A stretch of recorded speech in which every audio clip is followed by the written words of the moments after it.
Don't you just love it when somebody writes an article that restates exactly what you said, and especially if that person's a PhD? Me too.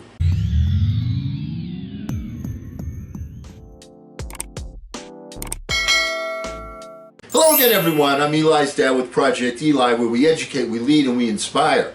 And I can't count the number of times that I have preached from this very pulpit the importance of singleness of purpose, keeping a focus, and then setting aside time for relaxed focus, where you're not thinking about that particular subject and you're allowing the infinite mind. You open up the channel with the infinite mind when you reach a roadblock and allow the infinite partner to give you a mind flash or create a circumstance or something like that to work as your partner.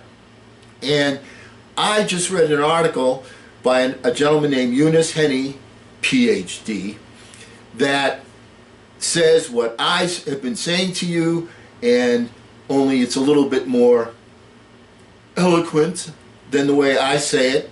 And I'm going to read it to you because repetition means retention, and this is such a key point in terms of being creative.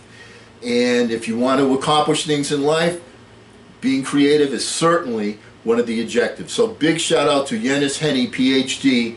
Here's his article. It's entitled, How Lateral Thinking Can Make You More Creative and Better at Learning. Flow is not enough to reach mastery. Here's the article.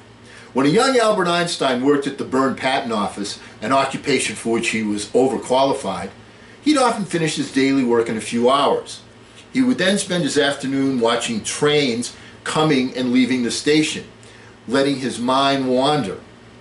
Back at home from work, he would tell his wife, I thought about something unusual today. What happens if a train goes faster than light? What happens to Earth if the sun suddenly vanishes? Is falling the same as floating in space? Walter Isaacson, who penned Einstein's biography, noted that mental visualizations are responsible for the most beautiful, groundbreaking theories that Einstein contributed to modern science. Yet visualizations are not limited to geniuses. They are inherent to all of us. Everybody engages in imaginative and creative thinking. You certainly had an idea or two under the shower, or on the bus, or even before falling asleep. Visualizations such as the one Einstein used to have and other forms of creative thinking often happen when our mind is in a state known as lateral thinking. Edward de Bono, a pioneer in the science of creativity and thinking patterns, coined the term and thoroughly investigated this mental state in his book, Lateral Thinking. In our hyper-focused world, we give lots of attention to flow and deep focus states, but little praise to lateral thinking, which is equally important for grasping concepts and unleashing creativity. Mastery, thus, requires both modes of thinking, focus and lateral thinking. But what exactly is lateral thinking, and how can you engage in it effectively? Lateral thinking is as important as focused work. Barbara Oakley describes lateral thinking in her book, and I quote, every time you relax and think of nothing in particular, your brain goes into default mode known as diffuse thinking. Everybody does this, unquote.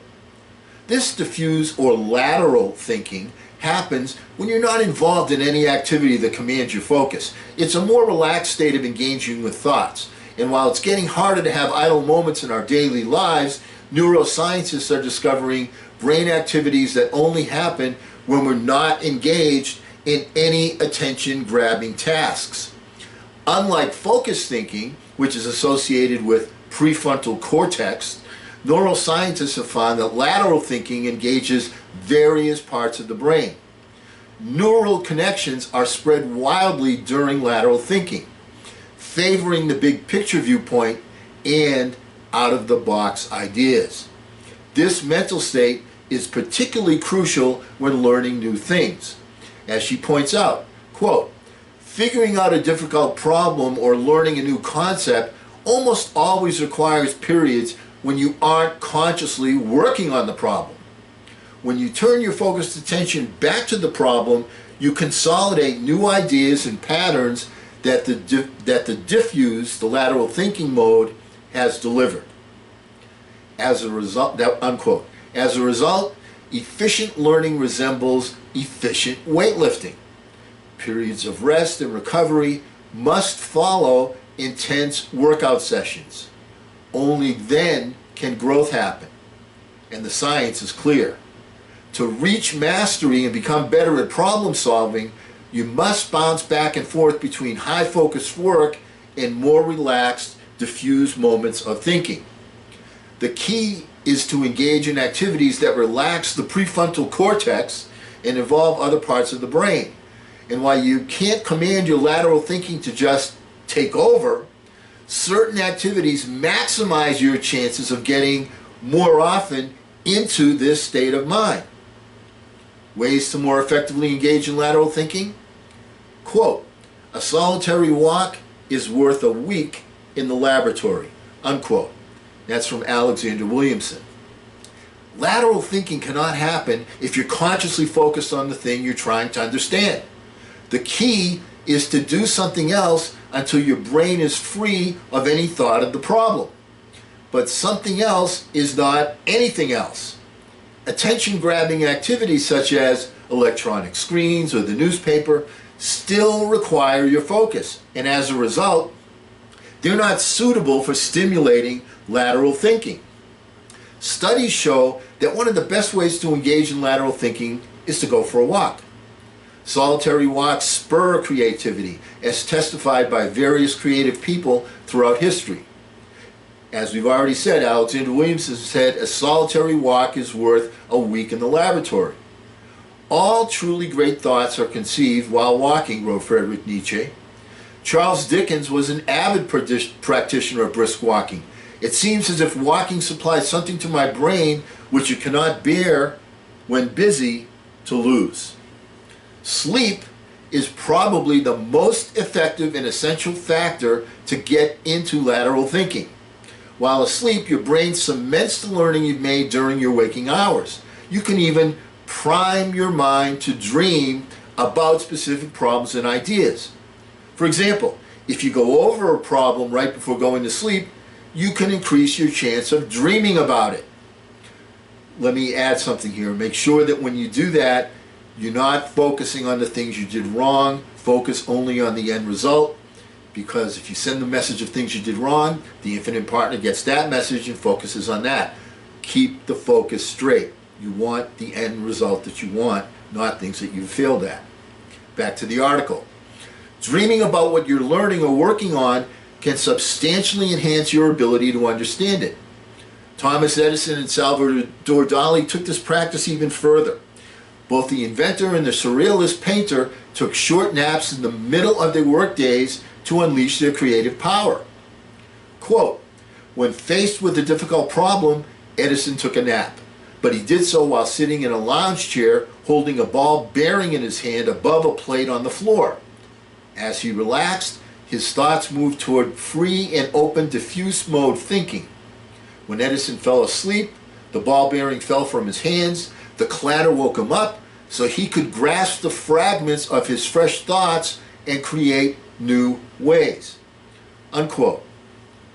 Remember, going back to what I've talked to you about, you've got to capture the bits and pieces. So Edison would fall asleep, get some inspiration, wake up, capture the bits and pieces that he had just been dreaming about. In his book, 50 Secrets of Magic Craftsmanship, Dali credited naps for energizing his work. Advising artists seeking creative ideas, he wrote, "You'll secretly, in the very depths of your spirit, solve most of your work's subtle and technical problems, which in your state of waking consciousness, you'd never be humanly capable of solving." Unquote. But what if you don't like taking naps in the middle of the day?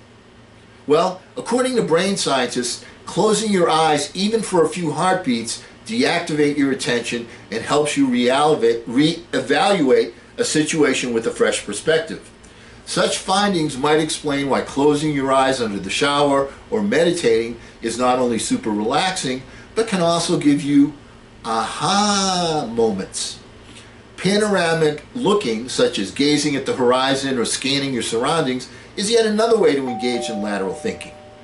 Stanford neuroscientist Andrew Huberman and his team found that unfocused, wide-open vision can structure your thoughts and correlates to subsequent performance increase in attention-grabbing tasks.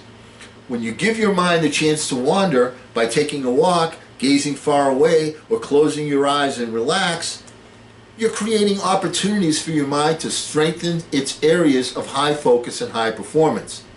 When you're back at your desk, you'll find it much easier to focus and do your best work. Quote from Einstein, "Imagination is more important than knowledge."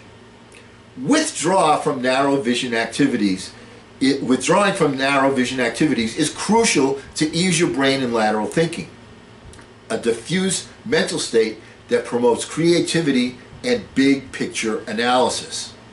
Lateral thinking is critical for assimilating concepts and ideas you've learned through hours of deep focus.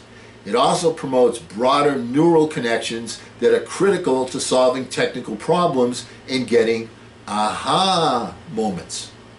Besides good sleep, engaging in relaxing activities such as walking, playing a musical instrument, or meditating can help you learn better and grasp knowledge at a deeper level. That's the end of the article. Saying what I said, only they're using scientific terms. I'm saying, hey, you want to partner with the infinite mind? Send the vibe of your completed burning desire. Allow the infinite mind to contribute. This is the corridor through which the infinite mind, the infinite partner, will help you to achieve your goals. Repetition means retention. I'm telling it to you one way, two ways, and there are 10 more ways I'm going to tell you that, because this piece of knowledge about creativity is critical to a person's success. And because we're never going to end a meeting on a philosophical note, let's all get out there and charge! I'm Eli's dad.